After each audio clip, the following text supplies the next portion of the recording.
My name is Juanita, and I'm a first-gen student. My family was a migrant farm working family. We migrated from southern Texas, and of course we followed the crops. And by the time I was going to be born, we went up to northern Texas. So I was born in northern Texas, and then from there we left Texas and we never went back. Then of course we followed the trail, had a brother born in Oklahoma, one in Arizona, and the last two were born in California, actually here in Porterville, in the Tulare County Hospital. And after my mother gave my dad 14 children, she divorced him.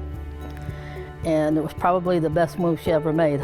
She left Porterville when I was about in second grade, and then we went to a little town called Farmersville.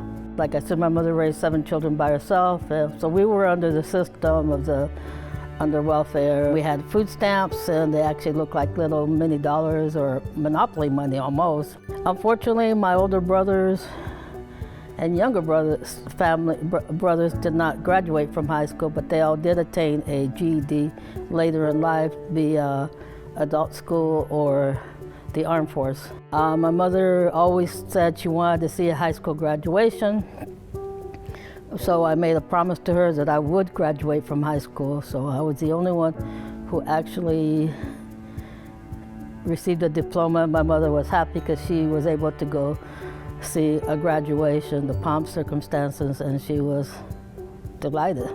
I served an apprenticeship under pastry chef, which is a little bit different than baking, because baking, when you get into the baking apprenticeship, you usually learn 1 or 2 things. Pastry chefs learn everything, plus they have the ability to cook if they need to be put into the kitchen. So I was the first to graduate in the state of Oregon as a pastry chef, and the first female in the United States as a pastry chef. I did that career for a while. I worked in the kitchen for 30 years.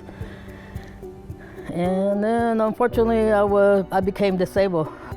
Didn't do nothing, just kind of did odds and end jobs. And in 2018, out of being really bored and just been sick for a long time, physically sick, I decided I'm gonna come to PC and Porterville College and sign up. And I said, I'm just gonna go over there, and I don't think that's gonna happen. Well, that very same day, not only did I register, I filled out my financial aid, I had my classes, it was just like bam, bam, bam. So I said, wow, I guess I'm meant to go to school. And that was after not being in school for 44 years. I didn't know anything about computers, not even know how to turn one on. I could play on my phone, but I only could do games, and that was it. And so I asked if they knew where I could learn something about computers. They referred me, the people from the office, they referred me here to the Porterville Library. And when I went to the Porterville Library, to the classroom, the instructor says, well, apparently you don't need ESL. I said, no, I don't need ESL. I need help with computers, and I need help with my English grammar. She said, well, I'll teach you if you are willing to commit to 8 weeks, 4 days a week, 5 hours a day. I said, I'm willing to commit. She said, go ahead and write me 3 sentences. So I wrote 3 sentences, and she looked at me and she said, you definitely need help because your English level is at a 3rd grade level. I said I knew I need help, and so by the time I got to class here, my level had jumped up because I did a lot of studying, and I did have to take a beginner's course in English, but it was English 75. I didn't have to start at the very bottom. Fortunately, I've been lucky. I still need to learn the technical parts, but she told me that you're a great storyteller, but your technical part is not good. But you can learn that, but storytelling you can't learn. It's either you have it or you don't.